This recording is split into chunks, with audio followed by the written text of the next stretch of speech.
Okay. Hey everyone. So this is gonna be a brand new series on this channel. The last time I uploaded on this channel was actually like a while ago, but I haven't done a serious video in a hot minute. So we're gonna be looking at the SIE exam. Now, what is the SIE exam? This is the first step to anybody who wants to take finance seriously. The SIE exam is divided into a bunch of different parts, and we're gonna do a video series. But the first video in this series is gonna be called Economic Factors and the Capital Markets, which is 16% of the entire SIE exam. This is not financial advice; it's for education purposes only. So let's talk about the SIE and why does it matter. So the SIE is FINRA's entry level securities exam. This is the first door that any person walks in before they want to do any other form of finance. So this is for your Series 7, Series 63, Series 65, 66, like etc. And for the SIE, it's an exam that costs about $100, and you take this exam to let your employer know that you're serious about wanting to break into the world of finance. So for me, I want to be an investment advisor, so I'm aiming to take the Series 65, and the SIE exam is the first exam that I had to take. Now, is capital market knowledge is one of the most important parts of the SIE exam because it's 16% of the exam and it's the foundation that every other concept is built on. This matters because by understanding the way that the economy moves and the way that money moves, it tells you why markets behave the way that they do. Not just what's happening, but why things are happening. And that's the distinction between institutional investors and retail traders. So, next, let's talk about the business cycle. So, the business cycle comes in four parts, and this is the first concept we're going to be working on: expansions, peak, contraction, and trough. Expansion is the uptrend. This is when GDP is rising, employment is up, and there's general optimism or greed in the market. The peak is the maximum output, the pressure of inflation, and the point where any Federal Reserve would raise the rates. So this is the very top of the graph. This is when unemployment is at its lowest point, and also there's like high inflation. You can't stay at the peak for too long because then you'll have sustained inflation, which is bad for the economy, actually. Contraction. This is when the GDP slows and unemployment rises. The market usually becomes a little more cautious and a little bit more fearful during this time, but it's not an unnormal thing. The trough is the bottom of the recession cycle. It's the complete opposite of the peak, and this is when the Federal Reserve might cut rates and when the recovery begins.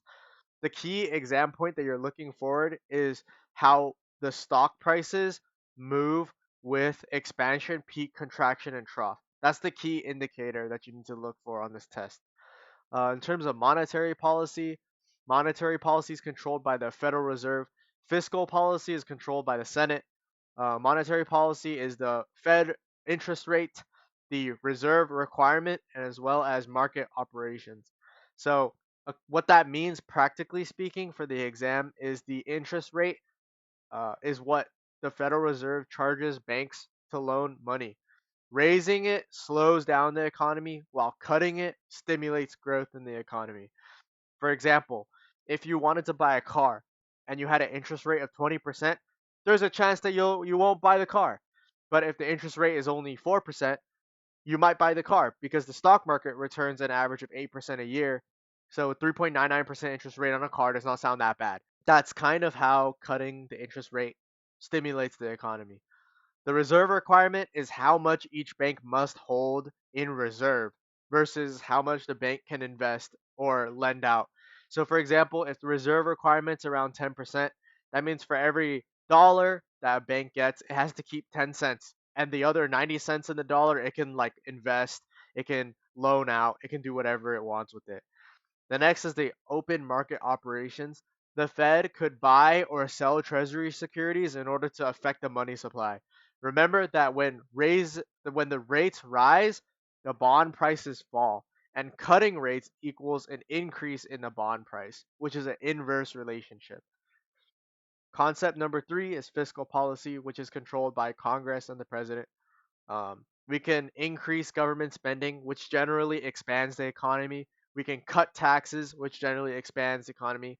And the goals of increasing the amount of money that's in the system stimulates economic growth and is usually used during recessions or slowdowns. Now, one of the ways that we were able to actually recover from the Great Depression in the 1930s was we stimulated economic growth. And it all culminated with World War II. In World War II, when we started spending a crap ton on military stuff, that stimulated the economy, and that's what really brought the recovery of the Great Depression to a full to fruition.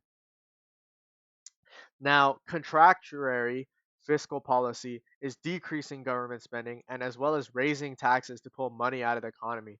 So this is used when the economy is overheating. Like we don't want too much inflation. I think the Federal Reserve targets about a 2 to 3% inflation rate as healthy. So if we're over the 3% inflation rate, they usually raise taxes or do that sort of stuff in order to slow down the inflation. Now let's talk about inflation and interest rates. What's inflation? Inflation erodes your purchasing power over time. Basically, over the course of 25 years, 26 years, purchasing power has halved, and that's inflation. When the Federal Reserve lowers rates, typically inflation is encouraged, and when the Federal Reserve raises rates, inflation is usually cooling. The impact on bonds, raising rates make existing bonds less attractive, so their prices fall to compensate. This is tested heavily on the SIE exam, so this is something that you have to remember. The impact on equities is that higher rates increase borrowing costs for companies and individuals, which means that stock prices have a downward pressure put on them when the interest rate rises. This is also pretty important to learn. So let's learn about indicators. There are three types of indicators. There's coincident indicators, lagging indicators, and leading indicators. So what these three indicators mean, first, leading indicators. This is this is an indicator that predicts the future. So I'm talking stock prices, building permits, consumer confidence, and manufacturing orders. So these four indicators are actually not super useful for what's happening right now. For example, stock prices, um, indexes like QQQ typically have stocks that are built around or that are priced around future expected earnings. So if expected earnings are in the decline, usually QQQ suffers the most. Building permits, again, if companies are actively expanding, if the economy is actively expanding, there will be more building permits issued. But the thing is, these buildings won't be built until later on in the future. They won't be completed until later on in the future,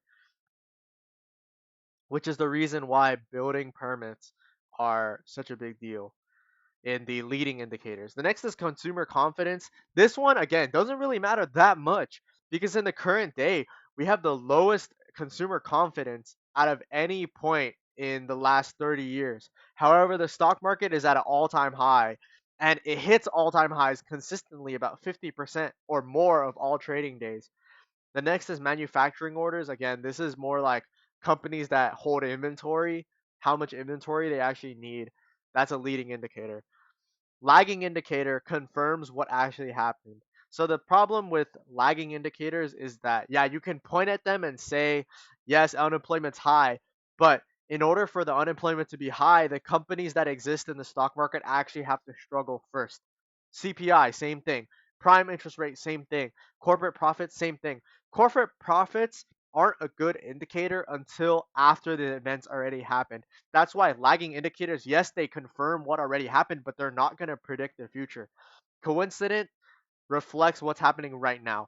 Personal income, GDP, industrial product production, and retail sales, all of these affect what's happening right now. For example, if I worked at a restaurant and I noticed that our daily retail sales are $1,000 less than what they usually are, that could be a sign that there's something going on right now with the economy. The next thing we have to talk about is primary versus secondary markets. Primary markets are IPOs, new bonds, where the money flows directly from the person who's issuing the security. For example, if a company goes public, the IPO, the government issues bonds. Those are all primary markets. And when an investor purchases something from the primary market, it then enters the secondary market, which is the New York Stock Exchange, NASDAQ, the bond markets. This is where money flows from investor to investor, not from the issuer to the investor. This is where 90% of daily trades happen, and it's liquidity. It provides liquidities for the investors. So, for example, if I was on Robinhood and I bought VOO, that's a secondary market. If I went to the US Treasury directly and I bought bonds, that's primary market. Now, let's talk about the different types of offerings. Public offerings. Public offerings are open to all investors. They require full SEC registration, full disclosure. They're subject to strict oversight. This is the most common path for large companies who are trying to go public. Now, we have a private placement or a Reg D, which is only available to accredited investors. In order to be qualified as an accredited investor, you have to have a net worth of 1 mil, or you have to have a 200 plus yearly income. Now, thing to note about being an accredited investor, if you have the 1 million net worth, it has to be excluding your primary residence. Last is Rule 144A. This allows the resale of privately placed securities to qualified institutional buyers, which increases liquidity for the private placement without full public registration. Know these exemptions because they show up on the exam. Now, let's see what we covered today.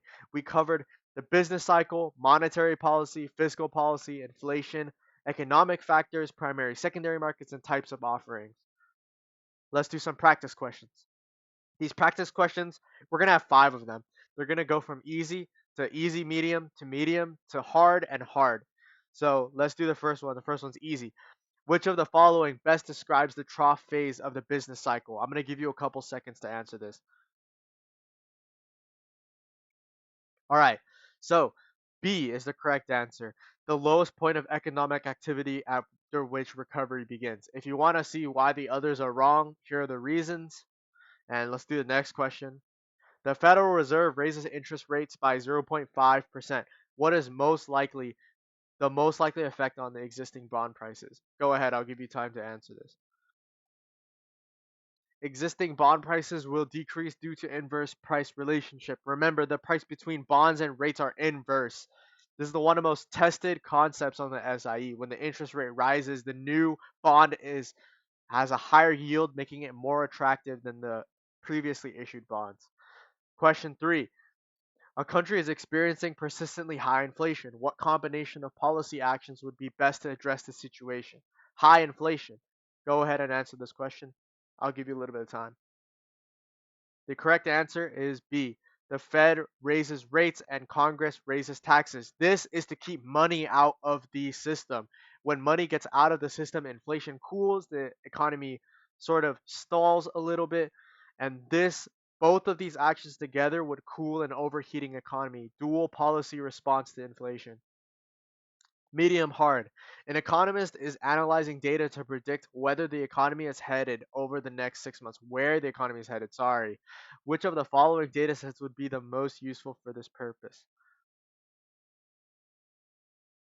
The answer to this is actually going to be C, building permits and stock market index performance. Because again, building permits reflect future growth. Same thing with stock market index.